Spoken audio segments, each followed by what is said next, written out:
தலைவர் பெருந்தங்கையாளர் பேரறிஞர் அண்ணாவின் பிறந்த நாளுக்காக கூடியிருக்கிறோம். தமிழ்நாட்டிலேயே ஏன் இந்தியாவிலேயே உலகத்திலேயே அண்ணாயிசத்தை கொண்டாடும் தகுதி உள்ள கட்சி அனைத்து இந்திய அண்ணா திராவிட முன்னேற்ற கழகம் கட்சி மட்டும்தான். எப்படி கம்யூனிஸ்ட் சித்தாந்தத்துக்கு மார்க்சிசம் என ஒரு பேர் இருக்கிறதோ அதே மாதிரி திராவிட சித்தாந்தத்துக்கு அண்ணாயிசம் என ஒரு பேரு சூட்டினார் நம் புரட்சி தலைவர் எம்ஜிஆர் அவர்கள். வெறும் பேர் வைத்தது மட்டும் இல்லை, அதை ஒரு கொள்கை ரீதியான ஒரு டாக்குமெண்டா ஒரு அறிக்கையா மாத்தி இதே செப்டம்பர் மாதம் 1973 எம்ஜிஆர் அவர்கள் வெளியிட்டார். அந்த அண்ணாயிசத்தின் வழியில் கட்டியாக பிடித்து காப்பாற்றி கொண்டிருக்கிறவர் அண்ணன் எடப்பாடியார் அவர்கள். அண்ணாவின் கொள்கைகள் அனைத்தையும் காற்றில் பறக்கவிட்டு யோகியனை போல தீய சக்தியான திமுக டிராமா ஆடுகிறார்கள். அண்ணா என்ன சொன்னார்? கழகத்தை குடும்பமாக நேசிக்க சொன்னார். அதே வழியில் வந்த அம்மா அவர்கள் எந்த குடும்பமும் அவர்களுக்காக உருவாக்கி கொள்ளாமல் மக்களுக்காகவே இயங்கின ஒரு தலைவி, புரட்சி தலைவி அம்மா அவர்கள். பொது பணிதான் அவர்களோட பணி. ஆனா தீய சக்தியான கேடு கெட்ட திமுக பார்த்தா கருணாநிதிக்கு அப்புறம் நீங்க அம்மா சொன்னாங்க இந்த ஒரு விஷயம் நீங்க கேட்டிருப்பீங்க.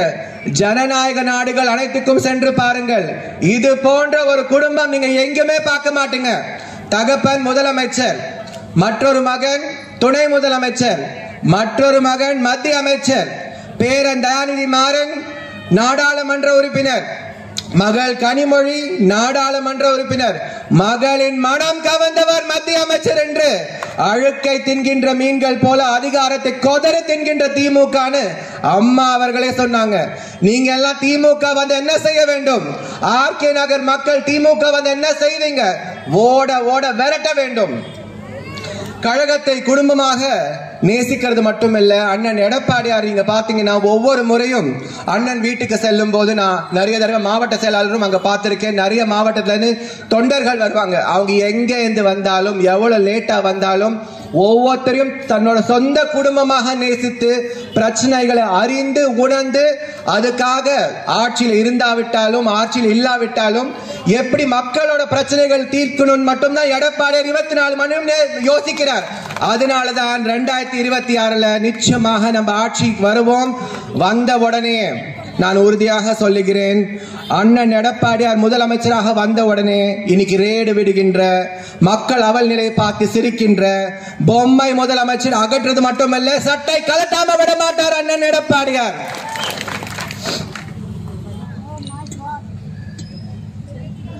அண்ணாவை போலவே இன்னும் சொல்ல போனா அண்ணாவை மேல ஒரு படி தனக்கென்று ஒரு குடும்பத்தை உருவாக்கி கொள்ளாமல் அம்மா இருந்தார்கள்.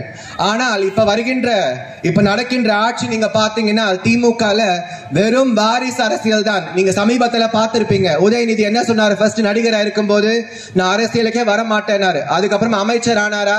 அமைச்சர் ஆனதுக்கு பிறகு என்ன செஞ்சாரு? இப்ப துணை முதலமைச்சர் ஆகன்றாரு. நிச்சயமாக திமுக மக்களுக்கு நல்லது செய்யும் எண்ணமோ குணமோ லட்சணமோ கிடையாது. நான் இத்தனை தாய்மார்கள் வந்திருக்கீங்க, நான் நிறைய விஷயம் தாய்மார்களுக்கு எதிராக என்ன செஞ்சிருக்காங்க நான் சொல்ல போறேன். நீங்க யோசிச்சு பாருங்க. ஒரு மூதாட்டி போய் துரைமுருகன் அவர்கள், ஐயா எனக்கு 1000 ரூபாய் கடைக்கு வெள்ளியன்னு கேட்கும் போது சில்லறை மாத்திட்டு இருக்கும், போய் உட்காருன்னு சொன்னாங்க துரைமுருகன் அவர்கள். அவருடைய மகன் கதிர் ஆனந்த் அவர்கள் பெண்களை பார்த்து நீங்க பூ வச்சிட்டு இருக்கீங்க, மஞ்சள் தடவிட்டு வந்திருக்கீங்க, ஃபேர் அண்ட் லவ்லி போடுறீங்க, நாங்க கொடுத்த காசுல தான் நாங்க போட்ட பிச்சையில தான் பெண்கள் அழகா இருக்கீங்கன்னு கதிர் ஆனந்த் சொன்னாரு. அதே போல பொன்முடி அவர்கள் ஒரு மூதாட்டி ஒரு மனு கொடுக்க போகும்போது நீ எஸ்சி பொம்பளை தானே உட்காரு, நீ இந்த எஸ்சி பொம்பளைகள் எல்லாம் பேசக்கூடாதுன்னு சொன்னவர் பொன்முடி அவர்கள். அதே போல KKSSR ராமச்சந்திரன் அவர்களுடைய அமைச்சர் ஒரு தலித் பொம்பளை, ஒரு பிற்பட்டோர் பொம்பளை அங்க போய் மனு கொடுக்க போகும்போது அந்த மனுவாலே அந்த பொம்பளை தலையில தட்டி போய் உட்காருமா, நீ எல்லாம் மனு கொடுக்க கூடாதுன்னு சொன்னாங்க. இது போன்ற தீய சக்தியான அமைச்சர்கள், இது போன்ற தீய சக்தியான ஆட்சி செய்யும் திமுக காரங்களை ஆர்கே நகர் மக்கள் என்னைக்குமே ஜெயிக்க வைக்க மாட்டாங்க. அது நான் உறுதியாக நம்புறேன். நீங்க எந்த சின்னத்துக்கு வாக்களிப்பீங்க? இத்தனை சின்ன எல்லா கையும் ரெட்டலை காட்டுது. ஆனா நிச்சயமாக 2026 வரும்போது சாரையாகவும் படையாகவும் நீங்க எல்லாம் அம்மாவின் பிள்ளைகளாக நீங்க எல்லாம் விழிப்புணர்ச்சி உண்டாக்க வேண்டும். நிச்சயமாக நாளை நமதே. அது மட்டும் இல்லைங்க, நீங்க பாருங்க, வட சென்னை பத்தியே சொல்லணும். வட சென்னையிலேயே நீங்க பாத்தீங்கன்னா கால்பந்து வீராங்கனை பிரியா சமீபத்தில் கால்பந்து வீராங்கனை பிரியா வந்து ஒரு மருத்துவமனைக்கு போயிருக்காங்க. அவர் கால் வலி என்னால தாங்க முடியல மருத்துவமனைக்கு போகும்போது அந்த மருத்துவமனையில் நடந்த அலட்சியத்தினால அந்த பொண்ணு உயிரிழந்திருக்காங்க. கொரோனா காலத்துல ஸ்டாலின் அவர்கள் என்ன சொன்னாங்க? கொரோனா வந்து நம்ம தவறு கிடையாது, அதிமுக தவறு கிடையாது, ஆட்சியோட தவறு கிடையாது, கொரோனா வந்து உலகம் முழுக்க இருந்தது. ஸ்டாலின் என்ன சொன்னாரு? கருப்பு உடையை அணிந்து கருப்பு கொடியை பிடிச்சு கோஷம் போட்டவர் தான் ஸ்டாலின். என்ன சொன்னாரு?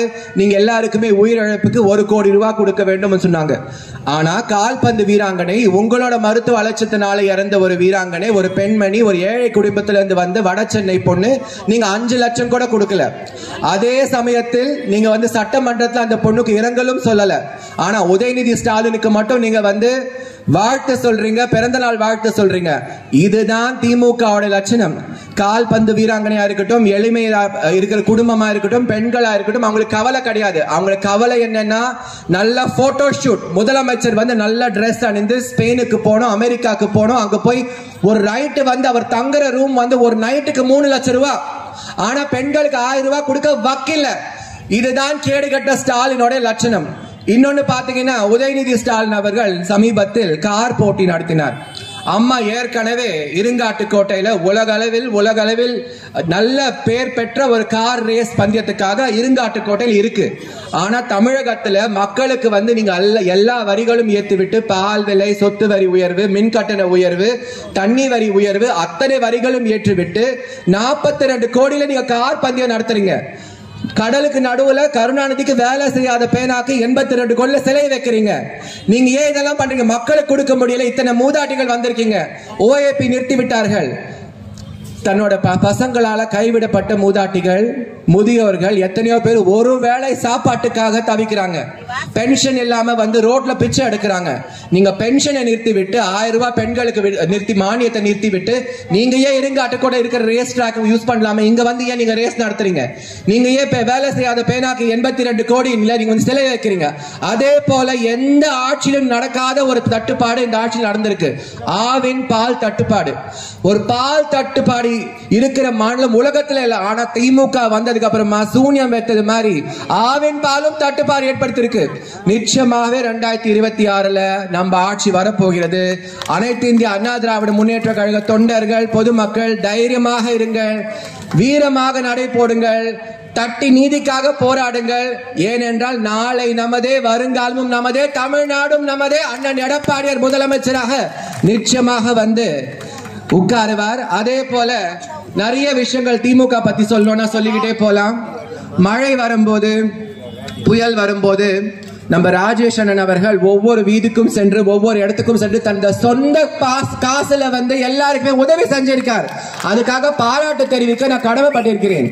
ஆனால் திமுக காரங்க பாத்தீங்கன்னா, சட்டமன்ற உறுப்பினர்களே, அவங்க கூட்டணி கட்சியில இருக்கிற தலைவர்களே வந்து ஒவ்வொரு இடத்துக்கும் போகும்போது, இந்த வாங்கிக்கோ பிஸ்கெட் பாக்கெட் தூக்கி எறிஞ்ச காட்சிகள் நம்ம எல்லாம் ஊடகத்துல பார்த்தோம். அதே மாதிரி நாங்க இப்படிதான் செயல்படுவோம். உங்களுக்கு கஷ்டமா நீங்க போய் பார்த்துக்கோங்க, நாங்க இதுவே பண்ண மாட்டோம். சட்டமன்ற உறுப்பினர்கள் ஒரு ஊடகத்துல இந்த மாதிரி பேட்டி கொடுத்திருக்காங்க. இது போன்ற ஆட்சி தமிழகத்துக்கு தேவையில்லை. நிச்சயமாக நம்ம ஆட்சி வர வேண்டும்.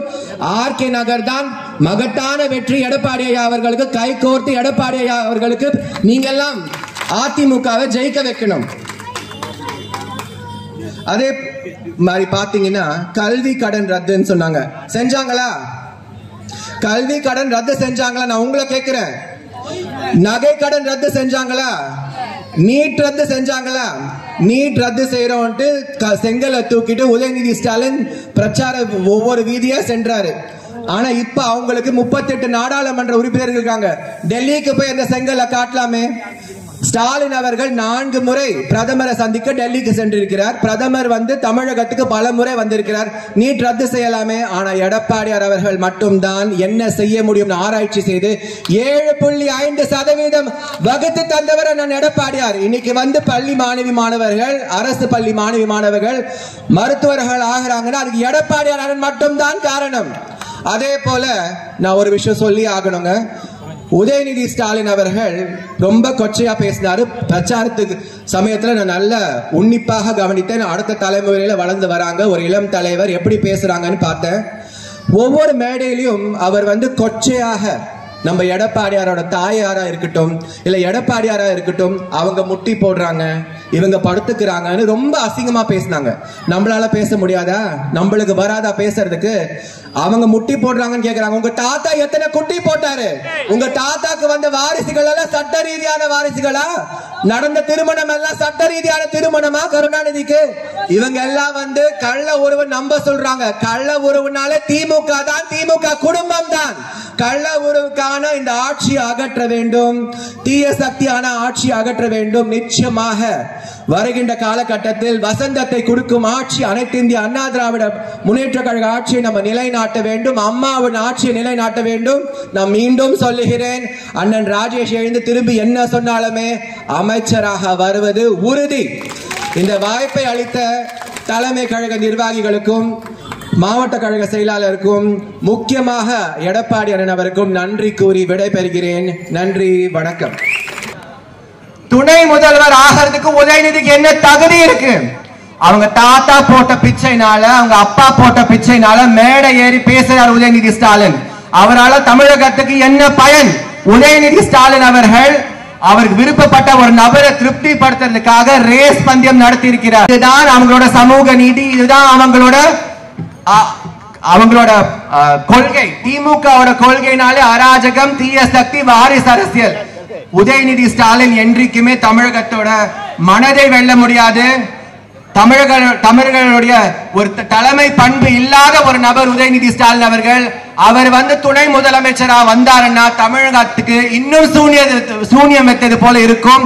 நிச்சயமாக தமிழக மக்கள் இதுக்கு அகேன்ஸ்டா, இதுக்கு எதிராக போராட்டம் நீங்கள் அறிவிக்க வேண்டும். ஏனென்றால் நம்ம கட்சியில வந்து கடைக்கோடி தொண்டன் கூட வந்து அமைச்சர் ஆகலாம். கடைக்கோடி தொண்டன் கூட வந்து அம்மாவும் எடப்பாடியார் அவர்கள் என்னை போல திருநங்கை கூட ஒரு மிகப்பெரிய வாய்ப்பு கொடுக்கறாங்க.